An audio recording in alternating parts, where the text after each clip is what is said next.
Samantala, wala raw na italang major seismic activity ang PHIVOLCS sa Bulkang Mayon sa nakalipas na araw. Para sa karagdagang detalye, may live report si John Consulta. John?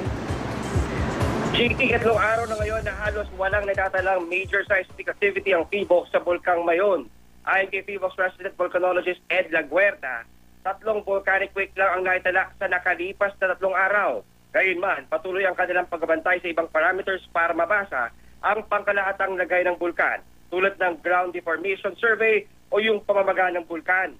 Base sa GPS reading ng PHIVOLCS, mayroong naitalang 1.1 mm inflation o pamamaga sa northern side ng Mayon at 0.9 mm naman sa southern side ng bulkan na indikasyon ng pag-angat ng bagong magma. Nauna lang sinabi ng PHIVOLCS na sakali magpatuloy ang pananahimik ng bulkan, posible raw silang magbaba ng alert level. Isang congressional inquiry naman, Jiggy, ang nakatakdang gawin dito sa Albay sa darating na Huwebes. Ayon kay Albay 3rd District Representative Fernando Gonzales, member ng Special Committee on Legal Recovery, nais nilang maliwanagan sa umano'y conflicting statements ng PHIVOLCS at pag-evacuate ng lokal na pamahalaan ng mga residente, hindi lamang sa loob ng 6-kilometer danger zone, kundi maging sa 7 at 8 kilometers na layo mula sa bulkan. Hindi rin daw tumutugma sa UN standards ang lokal na pamahalaan at nagsisikat ang 30 hanggang 40 pamilya sa loob ng isang classroom, partikular sa Mauraro High School sa Ginubatan. Salag naman ng APSEMO o Albay Provincial Safety and Emergency Management Office, kailangan maglagay ng buffer sa evacuation para matiyak na walang matadamay na buhay sakaling maging malakas ang pagsabog ng Mayon. Iginit naman ng PHIVOLCS na lahat ng kanilang pronouncements ay nakabase sa scientific methods at readings na ibinabato rin sa Maynila. Pero ayon kay Laguerta, handa raw siyang magbitib sa kanyang tungkulin sakaling wala ng kumpiyansa sa kanya ang lokal na pamahalaan.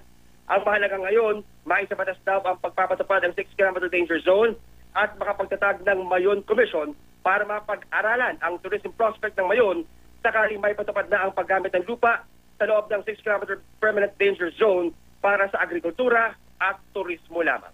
Yan muna latest mula pa rin dito sa Albay. Balik sa iyo, Chiki. Diyan, pero yung dating minomonitor nila na isa sa mga parameters itong pamamaga ng gilid ng bulkan, namomonitor pa rin ba ito ng PHIVOLCS dyan sa Albay? Sagot ng Chiki, ang pinaka-major concern ng PHIVOLCS ngayon ay itong sinasabi nga na pamamaga ng gilid yung sa may bahagi ng northern side, 1.1 mm. Itong inflation kung tawagin nila. Sinasabi ng PHIVOLCS sa Jiggy na ito'y indikasyon na mayroong fresh magma na umaangat nga dito sa Mayon. Ang problema lang talaga, Jiggy, ay hindi matayalo kung gaano nga ba katagal itong aakyat para makalabas ng Mayon. Dahil base sa kanilang mga datos sa nakalipas na 50 taon, wala raw indikasyon Jiggy, no, wala pang pagkakataon na yung umakyat na magma may pagkakataong bumaba. No? Definitely, ito raw ay lalabas. Ang tanong na lang ay anong panahon ito mangyayari. Kung kaya't patuloy ang kanilang pagmamonitor, subalit hanggang sa araw ng linggo, hanggang Lunes, Jiggy, ay magkakaroon sila. Dito magtatapos yung kanilang ginagawang observation period at dito natin malalaman kung magkakaroon ng pagbaba ng alert level o hindi. Jiggy. Maraming salamat, John Consulta.